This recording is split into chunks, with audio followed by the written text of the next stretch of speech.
संसद में अविश्वास प्रस्ताव पर आज दूसरे दिन भी चर्चा जारी। सत्ता पक्ष की ओर से अमित शाह और स्मृति ईरानी आज रखेंगे अपनी बात। प्रधानमंत्री कल देंगे प्रस्ताव पर चर्चा का जवाब। प्रवर्तन निदेशालय ईडी ने जमीन घोटाले से जुड़े मामले में मुख्यमंत्री हेमंत सोरेन को भेजा समन। 14 अगस्त को रांची स्थित ईडी कार्यालय में उपस्थित होने को कहा। डुमरी विधानसभा उपचुनाव के लिए 10 अगस्त को जारी होगी अधिसूचना। 5 सितंबर को डाले जाएंगे वोट। मतगणना 8 सितंबर को।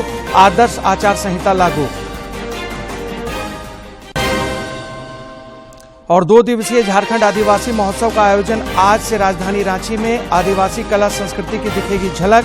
राज्यपाल और मुख्यमंत्री ने राज्यवासियों को दी बधाई।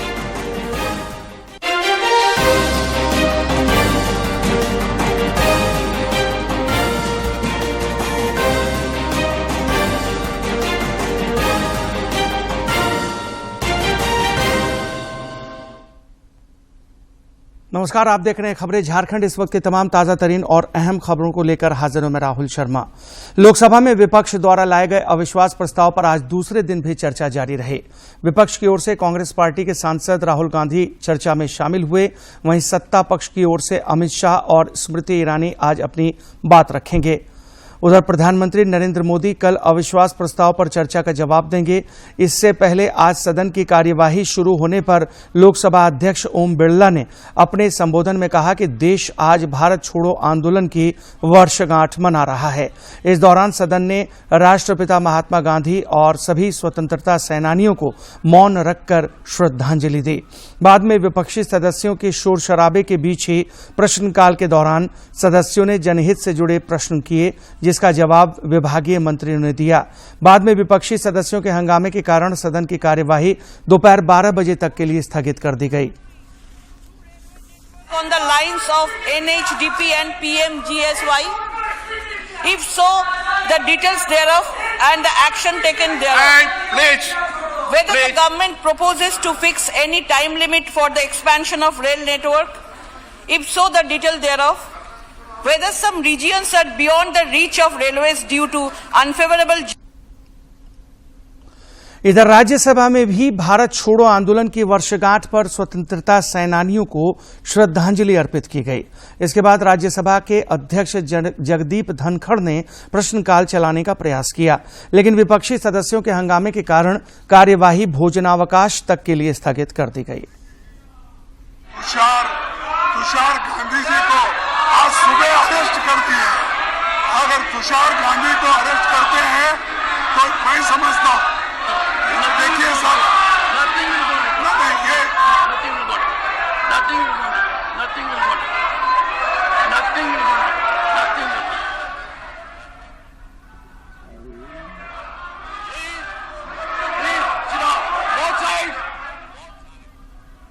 प्रधानमंत्री नरेंद्र मोदी लगातार क्षेत्रवार एनडीए सांसदों के साथ बैठक कर रहे हैं।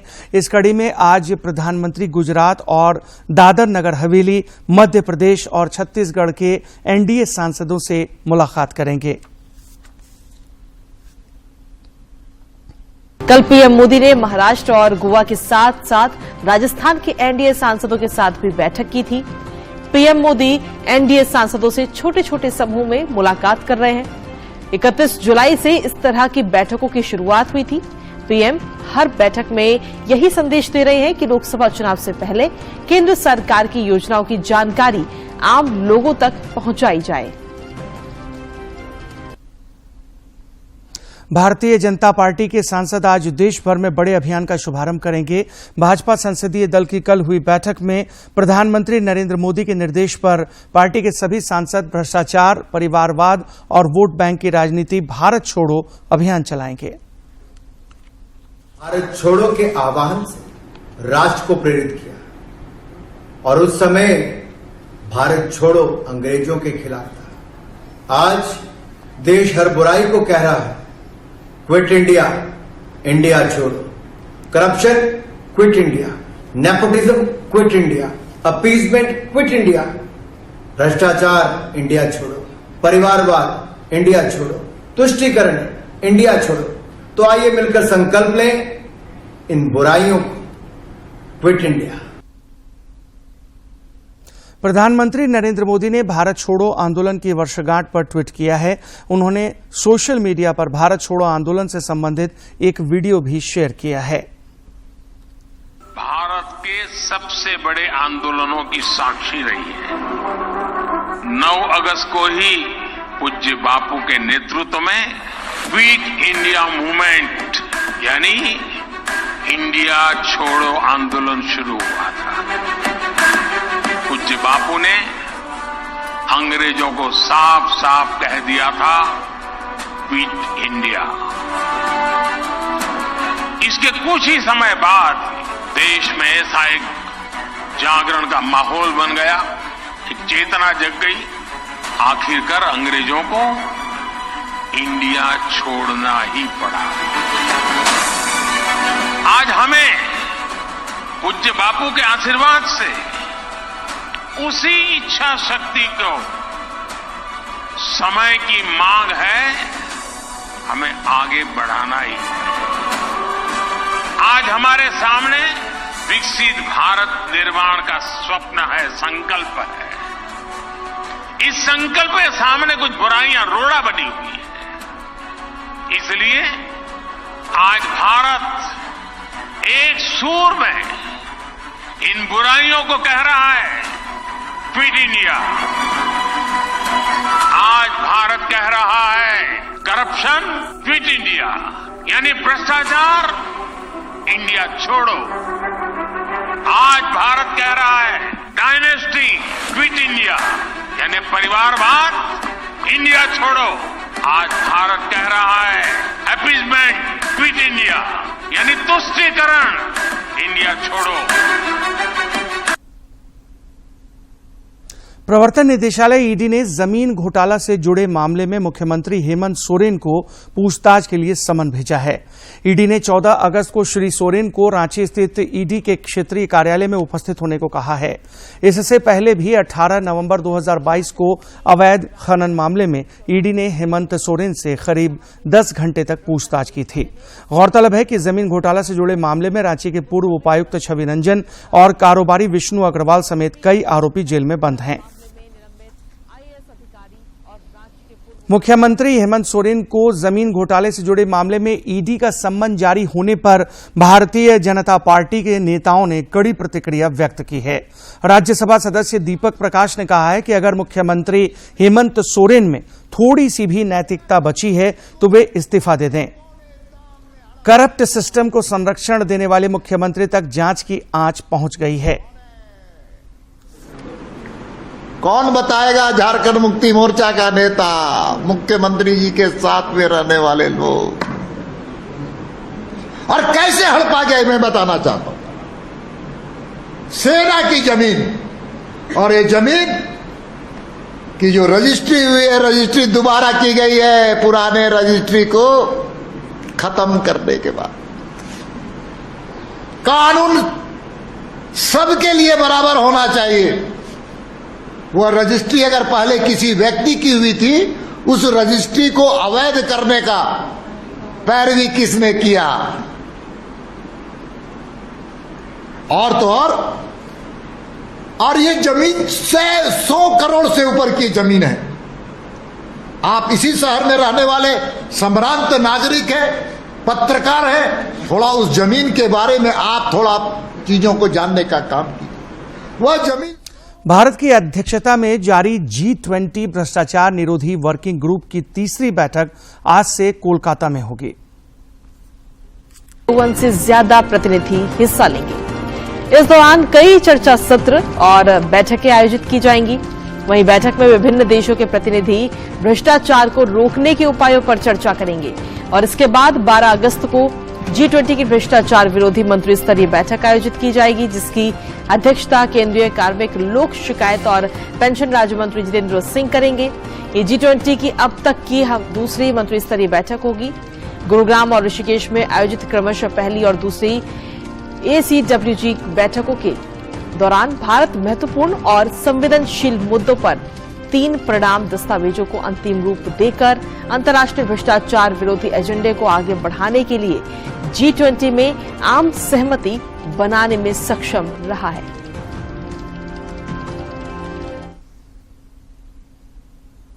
निर्वाचन आयोग ने झारखंड, त्रिपुरा, केरल, पश्चिम बंगाल, उत्तर प्रदेश और उत्तराखंड में 7 विधानसभा सीटों पर उपचुनाव की घोषणा की है।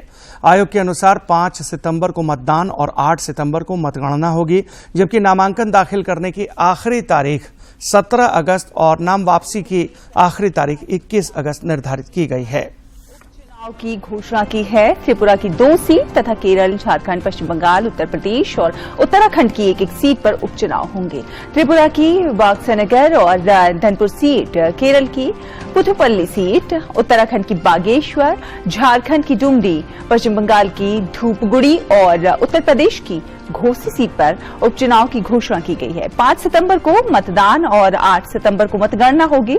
नामांकन दाखिल करने की आखिरी तारीख 17 अगस्त और नाम वापस लेने की आखिरी तारीख 21 अगस्त है।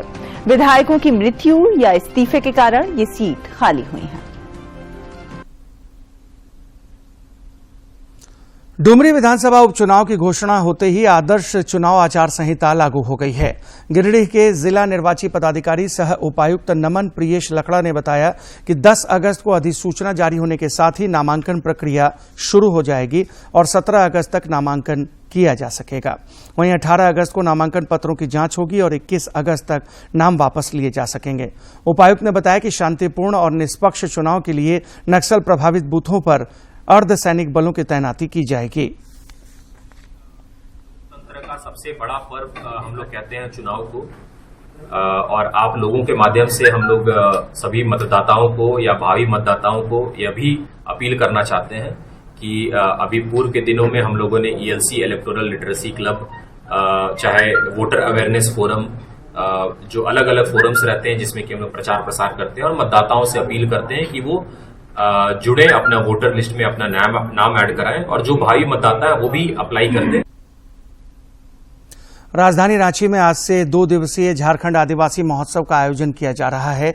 यह कार्यक्रम जेल रोड स्थित बिरसा मुंडा स्मृति उद्यान में आयोजित किया गया है। कार्यक्रम का उद्घाटन राज्यसभा सदस्य शिबू सोरेन करेंगे, जबकि इसकी अध्यक्षता मुख्यमंत्री हेमंत सोरेन करेंगे। इस समारोह में आदिवासी कला संस्कृति, अर्थव्यवस्था, आदिवासी इतिहास, आदिवासी साहित्य और आदिवासी ज्ञान और मानव विज्ञान मुख्य आकर्षण होंगे। इस दौरान झारखंड समेत 9 राज्यों की कला संस्कृति की झलक देखने को मिलेगी। इधर समारोह में सुरक्षा को लेकर कल रांची के उपायुक्त राहुल कुमार सिन्हा और SSP कौशल किशोर ने प्रतिनियुक्त अधिकारियों और कर्मचारियों को दिशा निर्देश दिया।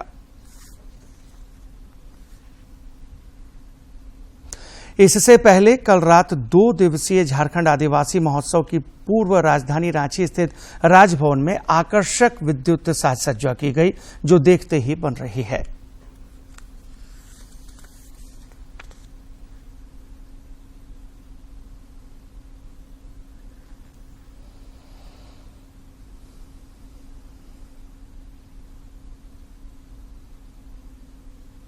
राज्यपाल CP राधाकृष्णन और मुख्यमंत्री हेमंत सोरेन ने राज्यवासियों को विश्व आदिवासी दिवस की बधाई दी है।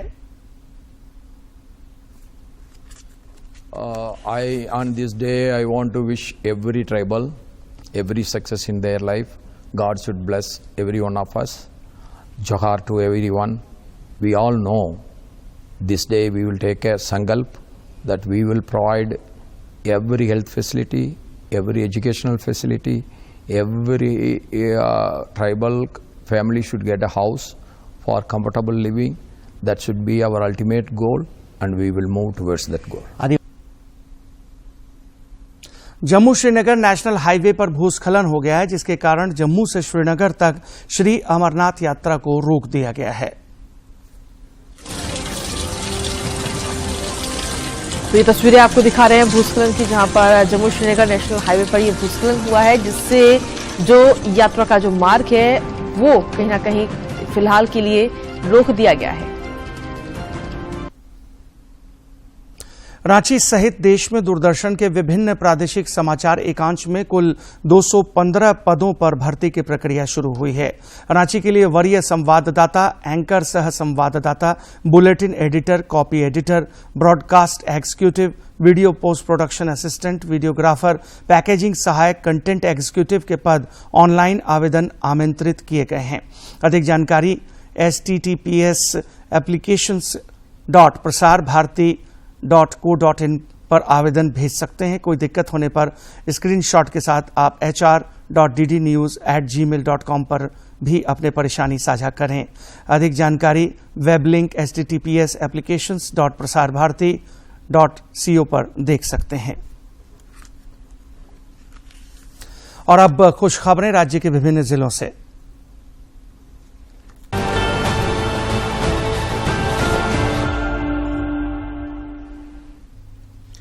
पलामू जिला व्यवहार न्यायालय के एमपी एमएलए कोर्ट के स्पेशल मजिस्ट्रेट सतीश कुमार मुंडा की अदालत ने एक मामले में पांकी विधायक शशिभूषण मेहता समेत 4 अन्य लोगों को साक्ष्य के अभाव में बरी कर दिया।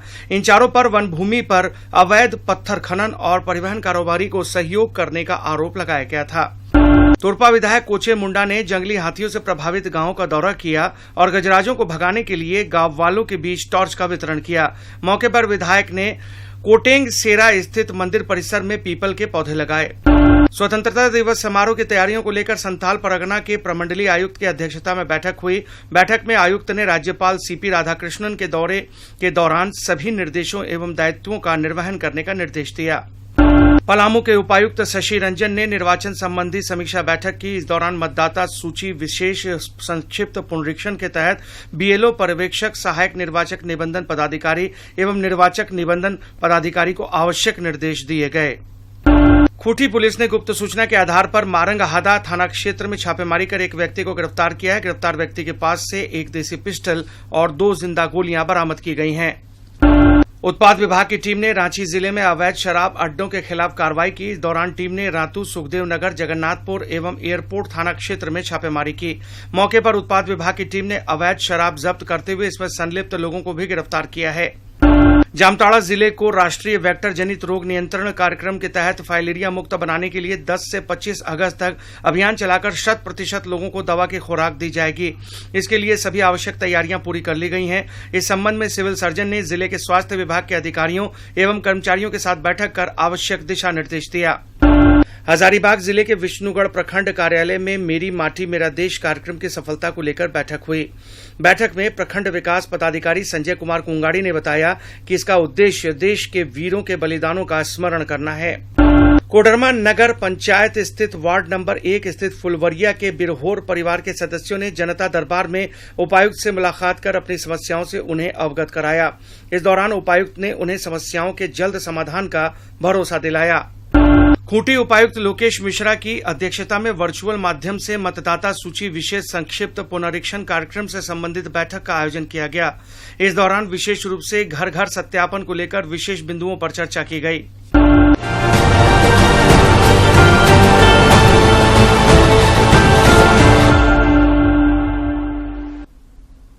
और अब राज्य में मानसून से जुड़ी खबरें। राज्य में मानसून की सक्रियता बरकरार है और इस वजह से राजधानी रांची समेत राज्य के ज्यादातर इलाकों में पिछले 36 घंटे से रुक रुक कर बारिश हो रही है। रांची स्थित मौसम विज्ञान केंद्र के अनुसार रांची समेत राज्य के कई इलाकों में 11 अगस्त तक भारी बारिश की संभावना है।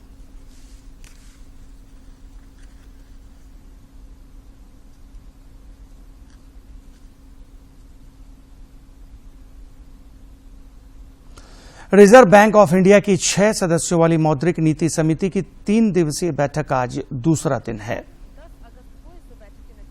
आरबीआई गवर्नर द्वारा घोषित किए जाएंगे। आरबीआई ने इस वित्त वर्ष की अब तक की 2 मौद्रिक नीतियों में रेपो रेट यानी कि नीतिगत ब्याज दरों में कोई बदलाव नहीं करके 6.5% पर बरकरार रखा। लेकिन देश में बढ़ती महंगाई को रोकने के लिए मई 2022 के बाद से रेपो रेट को कई बार बढ़ाया गया है। उत्तर प्रदेश के वाराणसी में मौजूद ज्ञानवापी मस्जिद का सर्वे आज 6ठे दिन भी जारी है। यह सर्वे आर्कियोलॉजिकल सर्वे ऑफ इंडिया कर रहा है। को मुख्य केंद्र नंदी के ठीक सामने स्थित व्यास तहखाने के प्रबंध के बीच जरूरी साक्ष्य जुटाए गए। एएसआई सर्वे के लिए डिफरेंशियल ग्लोबल पोजिशनिंग सिस्टम यानी कि डीजीपीएस और global navigation satellite system GNS सहित ग्राउंड पेनिट्रेटिंग रडार यानी GPR का प्रयोग किया गया।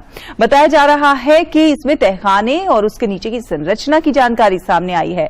याचिकाकर्ता सीता साहू ने कहा है कि ASI के तथ्यों के आधार पर कोर्ट अपना निर्णय देगा, जो महत्वपूर्ण है। इसके अतिरिक्त इस मामले में कौन क्या कहता है, इस बात से कोई फर्क नहीं पड़ता।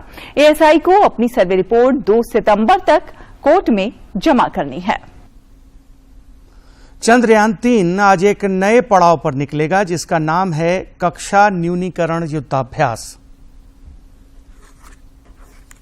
क्राफ्ट की कक्षा में कमी आएगी। इससे पहले इसरो ने 5 अगस्त को ऑर्बिट कम करने का इस तरह का एक ऑपरेशन सफलतापूर्वक पूरा किया था। इस दौरान इसरो ने चंद्रयान को एक योजनाबद्ध कक्षा कटौती प्रक्रिया से गुजारा था। इंजनों की रेट्रोफायरिंग ने स्पेसक्राफ्ट को चंद्रमा की सतह के और करीब ला दिया। आज कक्षा को और कम करने का अगला ऑपरेशन दोपहर 1 बजे से 2 बजे के बीच किया जाएगा। 17 अगस्त तक चंद्रमा पर इस तरह के ऑपरेशन होंगे, जिसके बाद लैंडिंग मॉड्यूल प्रणोदन मॉड्यूल से अलग हो जाएंगे। इसके बाद चंद्रमा पर अंतिम लैंडिंग से पहले लैंडर पर डी ऑर्बिटिंग युद्धाभ्यास किया जाएगा। इसरो के मुताबिक 23 अगस्त को चंद्रमा की सतह पर सॉफ्ट लैंडिंग की कोशिश की जाएगी। चंद्रयान 3 को 14 जुलाई को लॉन्च किया गया था।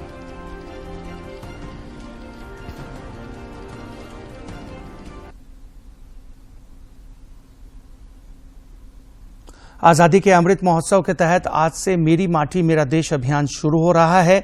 आगामी 30 अगस्त तक सभी पंचायतों और प्रखंड स्तर पर कार्यक्रम आयोजित किए जाएंगे, जिसका समापन दिल्ली के कर्तव्य पथ पर होगा।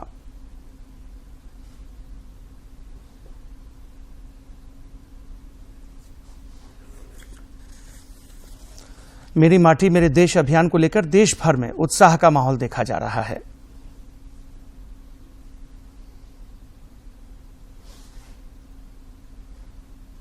देश भर में अमृत कलश यात्राएं भी निकाली जाएंगी। हर गांव के कोने कोने से 7500 कलशों में माटी और पौधे लेकर अमृत कलश यात्रा राजधानी दिल्ली पहुंचेगी। 7500 कलशों में आने वाली मिट्टी और पौधों को मिलाकर राष्ट्रीय समर स्मारक के पास अमृत वाटिका बनाई जाएगी। यह अमृत वाटिका एक भारत श्रेष्ठ भारत का भव्य प्रतीक बनेगी। 30 अगस्त को नई दिल्ली स्थित कर्तव्य पथ पर भव्य आयोजन के साथ इस अभियान का समापन होगा। यह अभियान आजादी का अमृत महोत्सव का समापन कार्यक्रम है, जो 12 मार्च 2021 को शुरू हुआ था। मेरी माटी मेरा देश अभियान को लेकर देश भर में उत्साह का माहौल देखा जा रहा है। इस अभियान को लेकर छात्रों में भी गजब का उत्साह देखा जा रहा है।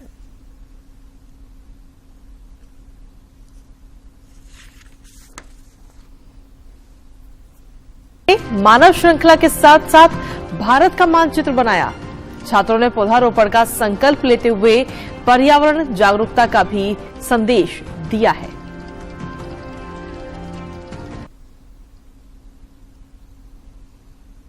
हजारीबाग के कटकम सांडी प्रखंड के खुटरा गांव में इन दिनों फुटबॉल प्रेमियों का जमावड़ा लगा हुआ है। यहां हजारीबाग ही नहीं बल्कि विदेशों से आए खिलाड़ी भी अपना पसीना बहा रहे हैं।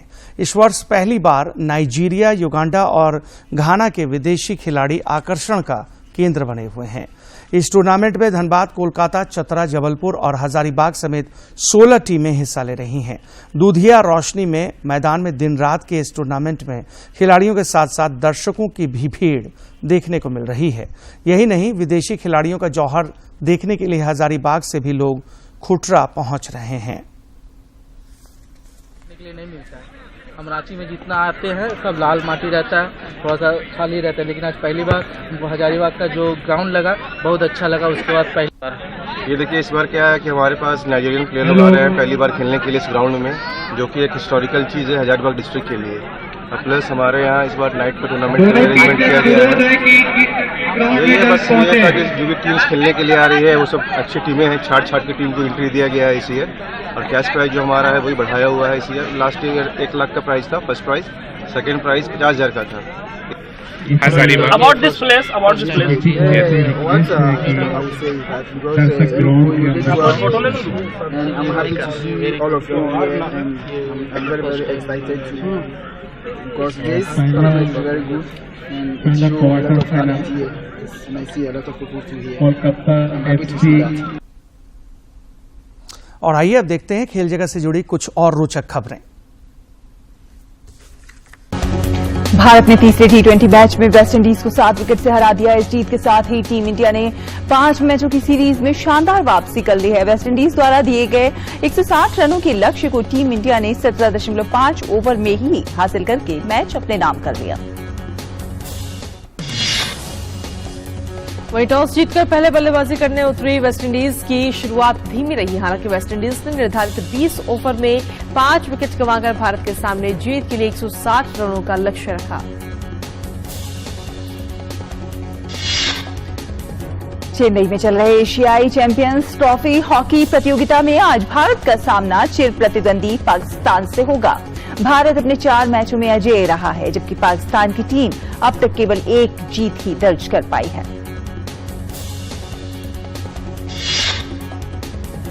भारत ने वर्ल्ड यूनिवर्सिटी गेम्स में अपने अभियान का अंत अब तक सर्वश्रेष्ठ प्रदर्शन के साथ किया। इस टूर्नामेंट में भारत ने 11 स्वर्ण, 5 रजत और 10 कांस्य पदक के साथ रिकॉर्ड 26 पदक जीते। टूर्नामेंट में भारत 7वें स्थान पर रहा।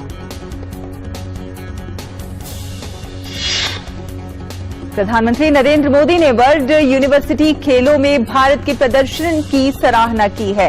प्रधानमंत्री ने अपने ट्वीट में लिखा है कि खेल में ऐसा प्रदर्शन जो हर भारतीय को गौरवान्वित करेगा। 31वें विश्वविद्यालय खेलों में भारतीय एथलीट 26 पदकों के रिकॉर्ड तोड़ उपलब्धि के साथ लौटे। ये हमारा अब तक का सर्वश्रेष्ठ प्रदर्शन है, जिसमें 11 स्वर्ण, 5 रजत और 10 कांस्य शामिल हैं। हमारे शानदार खिलाड़ियों को सलाम, जिन्होंने देश का गौरव बढ़ाया और उभरते खिलाड़ियों को प्रेरित किया।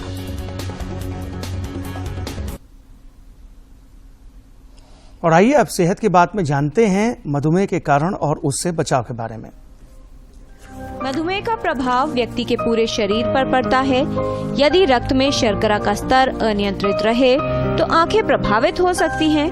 इस अवस्था को डायबिटिक रेटिनोपैथी कहते हैं।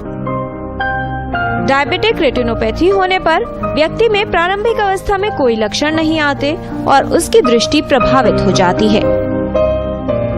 आपको डायबिटिक रेटिनोपैथी है तो उसका लग के इलाज कराना, जैसे जैसे डॉक्टर बोले वैसे वैसे उसका इलाज कराना होता है। हमारे पास लेज़र है, हमारे पास कुछ तरीके के इंजेक्शंस होते हैं जो हम समय समय पे लगाते हैं और कोशिश करते हैं कि आपकी डायबिटिक रेटिनोपैथी आगे नहीं बढ़े। जो भी डायबिटीज़ के मरीज होते हैं उनको ये चाहिए कि वो हर साल एक बार अपनी आंख के पर्दे की जांच जरूर करवाएं। नियमित जांच से मधुमेह रोगी में डायबिटिक रेटिनोपैथी की जल्द पहचान कर सही इलाज करवाया जाए तो दृष्टिहीनता से बचाव किया जा सकता है। और इसके साथ इस बुलेटिन में फिलहाल इतना ही। दीजिए इजाजत, लेकिन चलते चलते एक नजर अब तक की सुर्खियों पर। संसद में अविश्वास प्रस्ताव पर आज दूसरे दिन भी चर्चा जारी। सत्ता पक्ष की ओर से अमित शाह और स्मृति ईरानी आज रखेंगे अपनी बात। प्रधानमंत्री कल देंगे प्रस्ताव पर चर्चा का जवाब।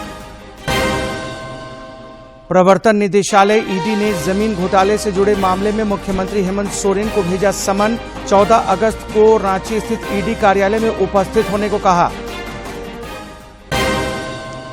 डुमरी विधानसभा उपचुनाव के लिए 10 अगस्त को जारी होगी अधिसूचना। 5 सितंबर को डाले जाएंगे वोट। मतगणना 8 सितंबर को। आदर्श आचार संहिता लागू। और 2 दिवसीय झारखंड आदिवासी महोत्सव का आयोजन आज से राजधानी रांची में। आदिवासी कला संस्कृति की दिखेगी झलक। राज्यपाल और मुख्यमंत्री ने राज्यवासियों को दी बधाई।